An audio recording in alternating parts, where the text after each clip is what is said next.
That I'm drinking too much beer, this I already know. But for now, I want to discuss something that has more relevance for this channel.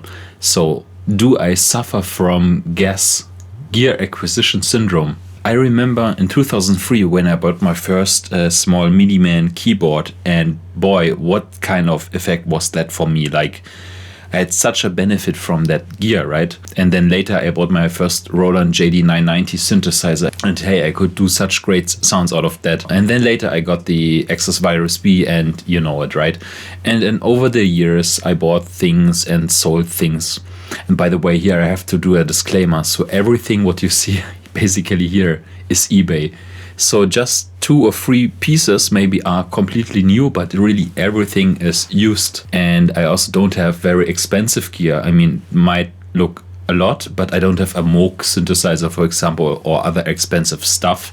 I have basically stuff that is relatively cheap compared to other gear.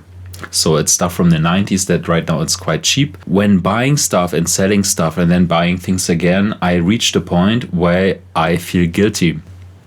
And that made me start to think of, maybe do I really suffer from G.A.S? And you see many information on this on the internet and on the forums, and maybe here as well on YouTube. And what I discovered is that I get something, I receive a package, and I really feel guilty and think like, do I really need this? I should have bought this. And then I open it, and of course then I have fun. Sometimes I use the gear more often, sometimes not so often. However, I created myself a few rules that I follow to deal with what I feel. So rule number 1 is, when I see this new keyboard or effect unit or mixer, whatever you name it, can't I reproduce that sound with stuff I already have? And I try to answer this question to myself. This question is quite simple, but yet really powerful, and it stopped me already a lot from buying some VST plugins, because I just tested demo and I just realized, hey, I can do these sounds already. There's nothing new, there's nothing fancy about that. And that stopped me already from some things. However, I bought already some gear where I realized, okay, it's not really what I was looking for. Rule number 2 is, I constantly think about what is the gear, like the keyboard maybe, I would sell at last in my life. And I constantly think the opposite, what is the first thing I would sell?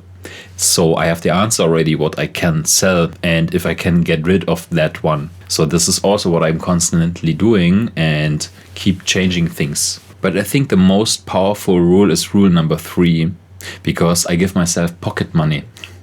And the pocket money for me means like, I just do not spend the money I earn with my real life job, or we have as a budget for our family, but I track this in an Excel, and I give myself pocket money every week, and I can sum this up. And if I have plenty amount of money, I can buy whatever I want, and if I think it makes sense for myself, I can buy it.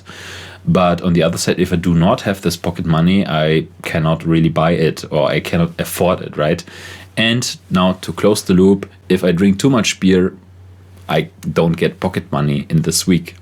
And this is like how I combine these things together, or there's some other reason why I should not get pocket money for myself. I do not get pocket money in this week.